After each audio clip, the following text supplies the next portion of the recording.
Hello student, आप लोग कैसे हैं? आई होप आप लोग अच्छे होंगे, पढ़ाई कर रहे होंगे। तो चलिए आज हम शुरू करेंगे प्रश्नावली 1.1 की तीसरी सवाल। इसके पहले हमने सवाल बता दिया है, अगर आपने वीडियो नहीं देखी है तो जाकर वीडियो में देख लेना।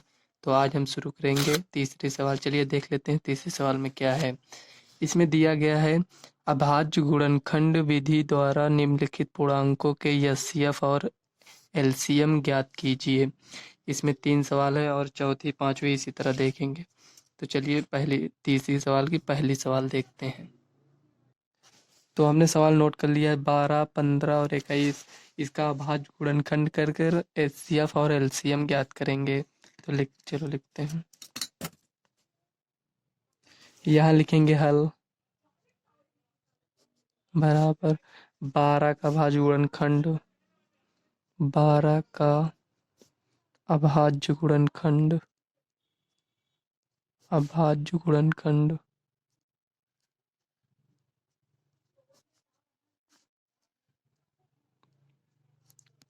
देखो 12 को हम लिख सकते हैं 2 गुणे 3, देखो 3 दूना 6 हो गया ना, गुणे 2, 3 दूना 6 दूनी 12। तो इसी तरह 15 का लिखेंगे। 15 क्या लिखेंगे, देखो 15 बराबर 3 गुणे 5। इसी तरह 21 का लिखेंगे। 21 बराबर 3 गुणे, यहाँ 7 लिखेंगे। 3 सत्ते 21 हो गया ना। अब देखो हमें एल एच सी एफ निकालना है। एच सी एफ इसमें हम देखेंगे कॉमन कौन सी संख्या है। इसमें 2 है, इसमें दोनों में नहीं है, तो 2 एच सी एफ नहीं आएगा। 3 देखो इसमें भी है, इसमें भी है, इसमें भी है, तो यही 3 एच सी एफ हो जाएगा। इसका एलसीएम देखो, यहाँ 2 की पावर 2 बार है, यहाँ नहीं है ना, तो इसको लिख लेंगे 2 की पावर 2। सबसे बड़ी पावर लिखते हैं। देखो यहाँ 3 एक बार है, यहाँ पर भी सबकी पावर 1 है ना, तो 3 को एक बार लिख लेंगे। 3 की पावर 1 है ना। देखो इसमें 5 नहीं है, इसमें 5 है, इसमें नहीं है, तो एक बार 5 है तो 5 लिख लेंगे। तो सबसे बड़ी पावर यही तो होगी ना, तो इसमें नहीं है, इसमें भी नहीं है, तो सबसे बड़ी पावर यही होगी। और यहाँ देखो ये 7 लिख लेंगे। 2 की पावर 2 का मतलब हुआ 4, 4 3 12, 12 पंचे 60। 60 को अगर 7 से गुणा करेंगे तो 7×42 यानी 420। देखो एच सी एफ 3 आया और एलसीएम 420 आया। यही हमें ज्ञात करना था, एच सी एफ और एलसीएम ज्ञात करना। चलिए नोट कर लेते हैं नेक्स्ट सवाल। ये सवाल नोट कर लिए 17, 23 और 29। 17 का अभाज्य गुणनखंड करेंगे तो देखो यहाँ लिख लेंगे हल, हल 17 का अभाज्य गुणनखंड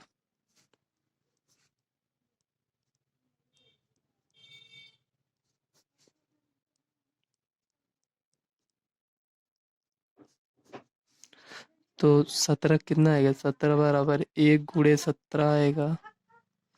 इसी प्रकार 23 का देख लेंगे। 23 बराबर 1 गुणे 23, हम 1 लिख सकते हैं ना, तो 1 गुणे 23 हो गया, तो 29, तो 29 बराबर 1 गुणे 29। ये सब अभाज्य संख्याएं हैं, ये संख्याएं खुद से करती हैं, इसलिए ये किसी से नहीं करती हैं। 1 गुणे 17, 1 गुणे 23, 1 गुणे 29। तो ये सी एफ, इसमें ये सी एफ क्या हो जाएगा, जो कॉमन संख्या होंगी। देखो 17 सब में नहीं है, लेकिन एक है देखो सब में, तो यही एक इसका एच सी एफ हो जाएगा। एलसीएम सबसे बड़ी पावर देखेंगे, देखो ये 17 है और कहीं नहीं है, तो सबसे बड़ी पावर तो यही हो जाएगी ना, 17। इसी प्रकार 23 और 29 भी है, लिख लेंगे। अब इसको गुणा कर लेंगे। देखो 17 त्रिक 51 का 1 हासिल है 5, 17 दूनी 34, 5 39। अब इसको 29 से गुणा कर लेंगे। चलो यहाँ साइड में गुणा कर लेते हैं 29 से। इसको यहाँ 391, 29। देखो 9 1 9, 9 9 81 का 1 हासिल है 8, 9 3 27, 8 35 गुणे 2 एक का नम 2 2 9 18 का 8 2 3 6 7 देखो यहाँ 9 आया, यहाँ 9 आ गया, 2 1 3 8 5 13 का 3 7 3 10 11 11 339 ये इतना आया है, इसको ऐसे साइड में कर देते हैं। तो ये दोनों संख्याओं को गुणा करेंगे तो कितना आएगा, एलसीएम बराबर ये इतना है ना, तो इसको लिख लेंगे 11 339। एलसीएफ ये हो गया, एलसीएम ये हो गया, तो यहाँ लिख लेंगे एलसीएम बराबर 13 339 और एचसीएफ बराबर 1। यही आपका आंसर हो जाएगा। चलिए नेक्स्ट सवाल नोट कर लेते हैं। नेक्स्ट सवाल है 8 9 और 25, तो इसको भी सॉल्व कर लेंगे, लिखेंगे यहाँ हल।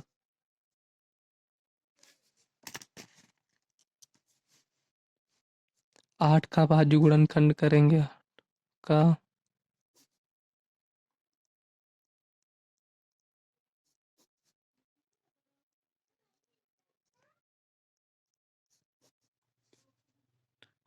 8 बराबर 2 गुणे 2 गुणे 2 लिख सकते हैं, 2 दूनी 4 दूनी 8 हो जाएगा ना। इसी प्रकार 9 का देखेंगे, देखो 9 बराबर 3 गुणे 3 और 25 का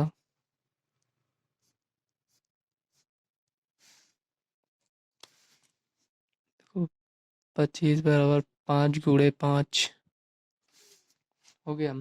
अब एचसीएफ यहाँ ज्ञात कर लेंगे। एचसीएफ बराबर देखो यहाँ 2 है, यहाँ कहीं नहीं है, 3 भी, कोई भी संख्या इसमें नहीं है जो कॉमन हो, लेकिन एक तो सब में रहता है ना, एक इसमें भी है, एक इसमें भी है, एक इसमें है। मतलब एक से तो हम गुणा कर सकते हैं ना, तो रहेगा तो मान उतना ही, तो वही एचसीएफ 1 हो जाएगा। हमें उभयनिष्ठ ढूंढना रहता है ना, तो इसमें देखो ज्ञात करेंगे, उभयनिष्ठ 1 है, इसमें भी 1 है, इसमें भी वही एक, यही एचसीएफ हो जाएगा। एलसीएम ज्ञात कर लेते हैं। एलसीएम देखो 2 की पावर ये 3 है ना, तो यहाँ लिख लेंगे 2 की पावर 3, सबसे बड़ी पावर यही है, 2 और कहीं नहीं है, और 3 देखो यहाँ 3 की पावर 2 है, तो इसको भी यहीं लिख लेंगे 3 की पावर 2। 5 ये है तो 5 की पावर 2 गुणे 5 की पावर 2, और कहीं नहीं है ना, तो सबसे बड़ी पावर यही तो होगी ना, तो उसी को लिखते हैं। तो 2 की पावर 3 का मतलब 8 हुआ, और 3 की पावर 2 का मतलब 9 हुआ, और 5 की पावर 2 यानी 25। देखो 25 को अगर इससे गुणा करेंगे तो 25 नवैया 225, 225, क्योंकि 25 धाम 250 होता है, तो 2 25 ये 225 गुणे 8, इसको हम 8 से गुणा कर लेंगे।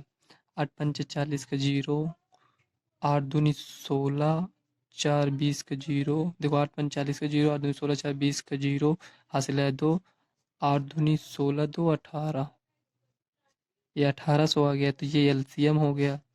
तो यहाँ एचसीएफ बराबर 1 और एलसीएम एलसीएम बराबर एल कितना आया था, 1800। यही आपका आंसर हो जाएगा।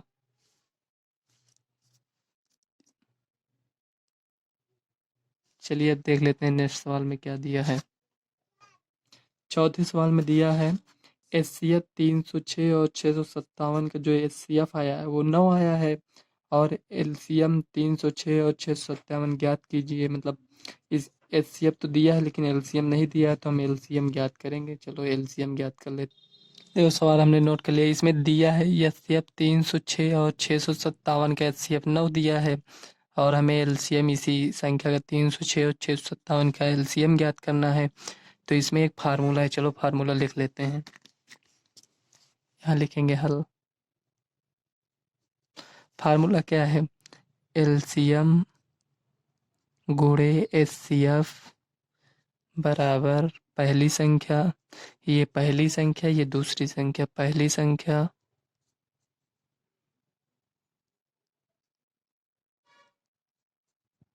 गुणे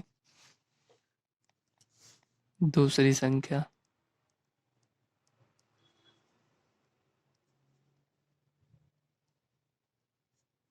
ये हो गया। हमें क्या ज्ञात करना है? एलसीएम ज्ञात करना है, तो एलसीएम को रोक लेंगे। एलसीएम बराबर, देखो यहाँ ये दोनों गुणे में है, जब ये इधर जाएगा बराबर के उस पार जाएगा तो ये भाग में चला जाएगा। तो पहली संख्या क्या दिया है? 306 दिया है। ये देखो 306 लिख लेंगे, गुणे दूसरी संख्या 657 दिया है, बट्टे एचसीएफ कितना दिया था? 9 दिया है। इसको सॉल्व कर लेंगे, एलसीएम आ जाएगा। देखो इसको 9 से काटेंगे, कितना आएगा? देखो 9 त्रिक 27, 3 6 9 चौक 36, हाँ कट जाए। देखो 9 त्रिक 27, 30 में 27 गया, 3 बचा, 3 इधर चला गया, 36 हो गया, 9 चौक 36। और एलसीएम बराबर 657 गुणे 34। इसको गुणा कर लेंगे, जितना आएगा वही एलसीएम हो जाएगा। यहाँ साइड में गुणा कर लेते हैं। 657 गुणे 34। देखो 4 सत्ते 28 का 8, 5 चौक 20, 2 22 का 2, 6 चौक 24, 2 26 गुणे 3 सत्ते 21 का 1, 3 5 15, 2 17 का 7, हासिल है 1, 6 त्रिक 18, 1 19। ठीक, ये 8 हो गया, 2 1 3, 7 6 13 का 3, 9 2 11 12 का 2, हासिल है 1 2। तो गुणा करने पर इतना आया, तो इसको यहाँ लिख लेंगे बराबर कर कर, बराबर 22 338। तो फाइनली आंसर देखो, एलसीएम बराबर, यहाँ लिख लेते हैं आंसर, एलसीएम बराबर 22 338। यही हमें ज्ञात करना था, यही आपका आंसर हो जाएगा। चलिए नेक्स्ट सवाल देख लेते हैं, पांचवी सवाल। पांचवी सवाल में दिया है, जांच कीजिए कि क्या किसी प्राकृत संख्या n के लिए संख्या 6 की पावर n अंक 0 पर समाप्त हो सकती है। तो चलिए इसको देख लेते हैं। तो हमने पांचवी सवाल नोट कर लिया है। इसमें कह रहा है कि जांच कीजिए क्या किसी प्राकृत संख्या n के लिए संख्या 6 की पावर n अंक 0 पर समाप्त हो सकती है। तो थोड़ा समझ लेते हैं। मान लो ये 6 की पावर n है, n क्या है? n बिलोंग टू n है, मतलब कैपिटल n। तो यहाँ लिख लेंगे हल, n बिलोंग टू n है। n क्या है? प्राकृत संख्या है, यानी n बराबर 1 2 3 ऐसे ऐसे। ठीक, अगर ये 6 पावर n अंक 0 पर समाप्त होगी तो यानी ये 5 से कटेगी, यानी विभाजित हो जाएगी। तो चलिए चेक कर लेते हैं। तो यहाँ देखो 6 पावर 1 है, यहाँ 2 है, यहाँ 3 है। अगर हम रखेंगे यहाँ मान लीजिए हम 1 यहाँ रखते हैं, तो क्या ये 6 पावर 1 का 6 हो जाएगा, और यहाँ 2 है यानी 36 हो जाएगा। इसी तरह 3 यहाँ रखेंगे तो 6 को 3 बार गुणा करेंगे 216। तो हमें ऐसी कोई संख्या नहीं दिख रही है कि वो लास्ट में 0 आए। अगर 0 आएगा तो वो संख्या 5 से विभाजित हो जाएगी, हमें लेकिन हमें इसमें 5 का गुणज कहीं नहीं दिख रहा है। तो चलो वही वही सब हम यहाँ लिख लेते हैं। यहाँ लिखेंगे, यदि किसी संख्या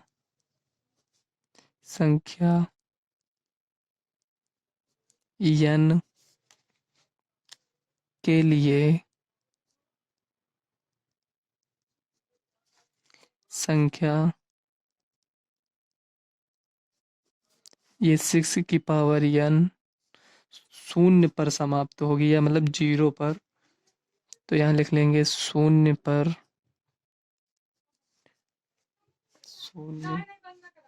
पर समाप्त होगी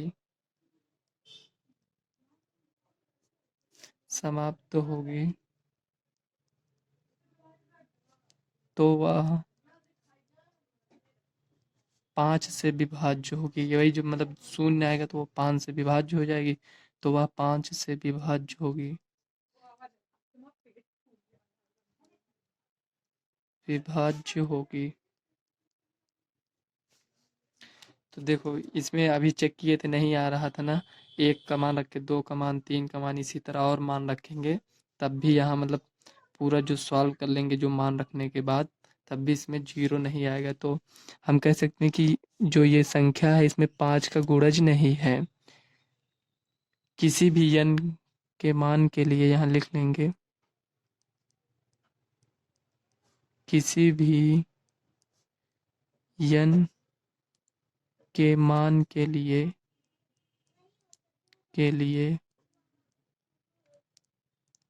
6 की पावर n में 5 का गुणज नहीं है, 5 का गुणज नहीं है।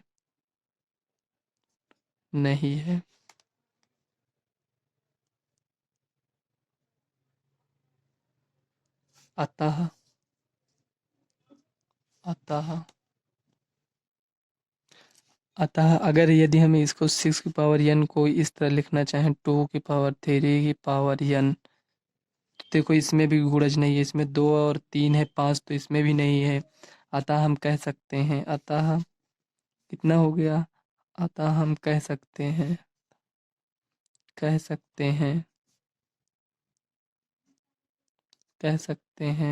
कि 6 की पावर n, अतः हम कह सकते हैं कि 6 की पावर n के लिए ऐसी कोई भी n संख्या, ऐसी कोई भी n संख्या नहीं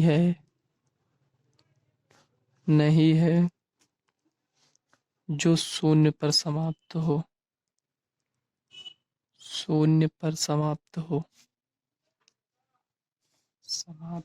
यहीं लिख देते हैं, समाप्त हो।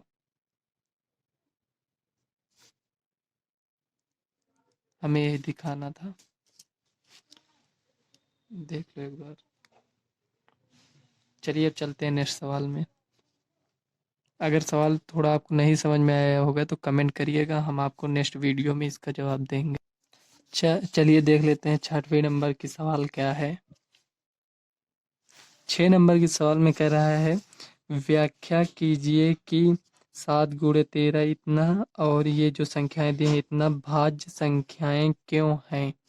तो हमें चेक करना पड़ेगा, इसको सॉल्व करना पड़ेगा, इसको सॉल्व करना पड़ेगा, उसके बाद देखेंगे भाज्य संख्याएं हैं कि नहीं है। तो ये दोनों भाज्य संख्याएं हैं, तो वही सॉल्व कर हमें बताना है कि मतलब क्यों हैं। तो चलिए इसको सॉल्व कर लेते हैं। तो 6 नंबर के सवाल हमने नोट कर लिया है। पहली संख्या ये दिया है, दूसरी संख्या ये, इसको हम सॉल्व कर लेते हैं पहले हल।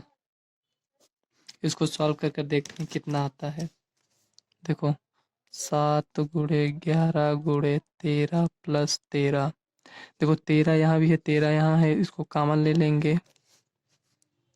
7 गुणे 11 प्लस 1 कॉमन ले लिए तो यहाँ 13 चला आया ना। तो 13, 11 सत्ते 77 प्लस 1 यानी 78 गुणे 13। ठीक, 13 अट्ठे 104 का 4 हासिल आया 10, 13 सत्ते 91, तो यहाँ 10 हासिल आया था, 91 10 101, 1014 आया ना। तो ये अभाज्य संख्या नहीं है, ये भाज्य संख्या है। ये देखो 2 से कट जाएगा, 4 1 5 6, ये 2 से कट जाए तो ये भाज्य संख्या हुई ना। इसी प्रकार हम देख लेंगे, और जो ऊपर वाली ये सवाल दी है इसको नोट कर लेते हैं।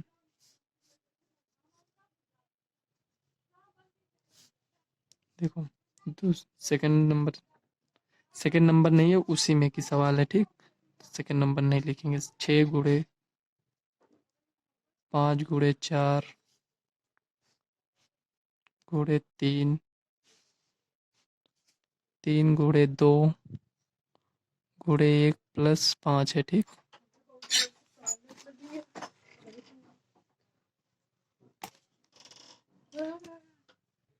तो ये सवाल है। इसमें देखो 5 यहाँ है, 5 यहाँ है, तो 5 हम कॉमन ले लेते हैं।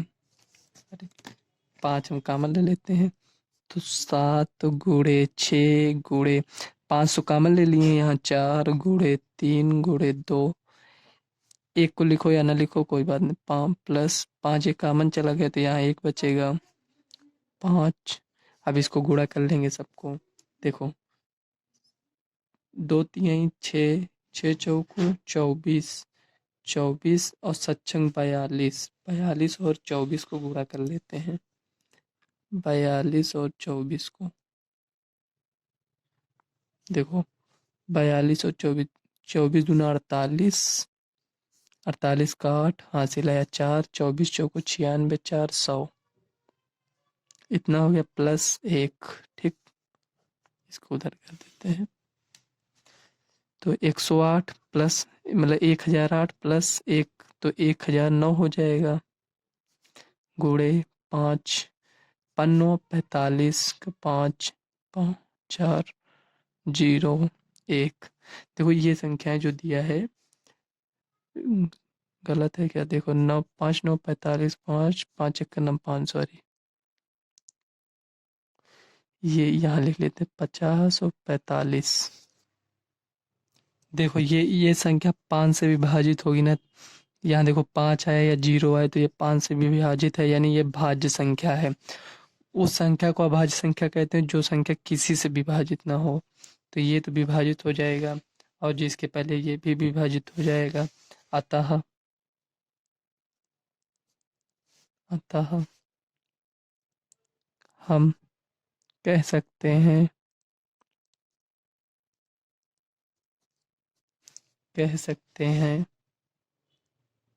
कि 7 गुणे 11 गुणे 13 प्लस 13 तथा 7 गुणे 6 गुणे 5 गुणे 4 गुणे 3 गुणे 2 गुणे 1 प्लस 5 भाज्य संख्याएं हैं।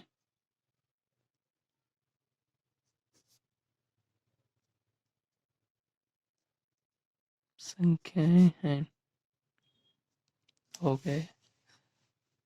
यहाँ तक सवाल हो गया। अब चलिए देख लेते हैं नेक्स्ट सवाल, और लास्ट सवाल 7वीं नंबर की सवाल है। इसमें दिया है किसी खेल के मैदान के चारों ओर एक वृत्त पथ है। इस मैदान का एक चक्कर लगाने में सोनिया को 18 मिनट लगते हैं, जबकि इसी मैदान का एक चक्कर लगाने में रवि को 12 मिनट लगते हैं। मान लीजिए वे दोनों एक ही स्थान और एक ही समय पर चलना प्रारंभ करके एक ही दिशा में चलते हैं, कितने समय बाद पुनः वे प्रारंभिक स्थान पर मिलेंगे?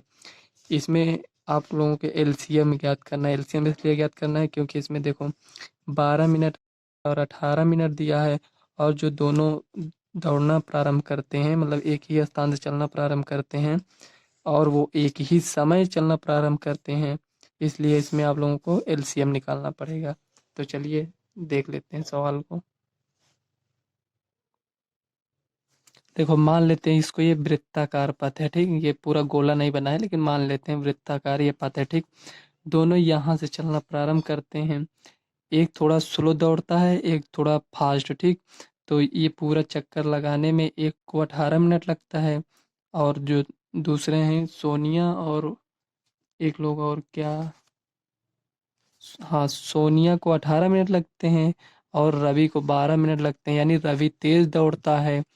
तो लेकिन दोनों यहीं से तो दौड़ना प्रारंभ करते हैं, यहीं से दौड़ना भी प्रारंभ करते हैं और एक ही समय में दौड़ना प्रारंभ करते हैं।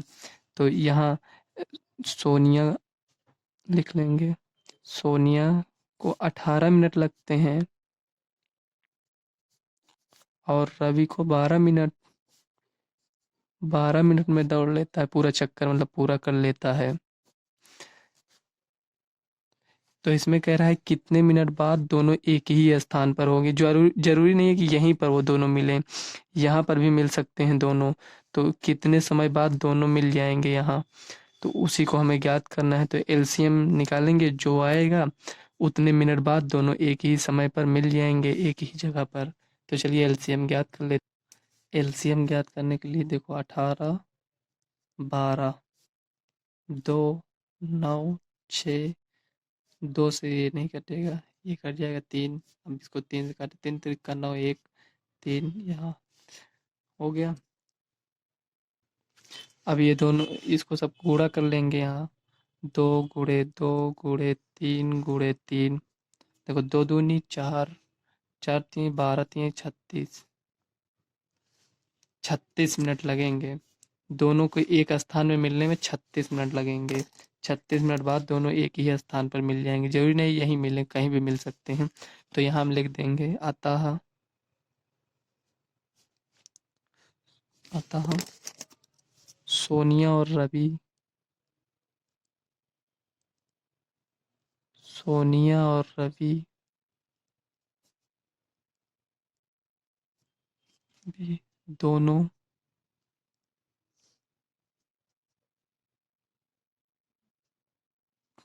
36 मिनट बाद, ये मिनट है ठीक, 36 मिनट बाद दोनों एक साथ मिलेंगे।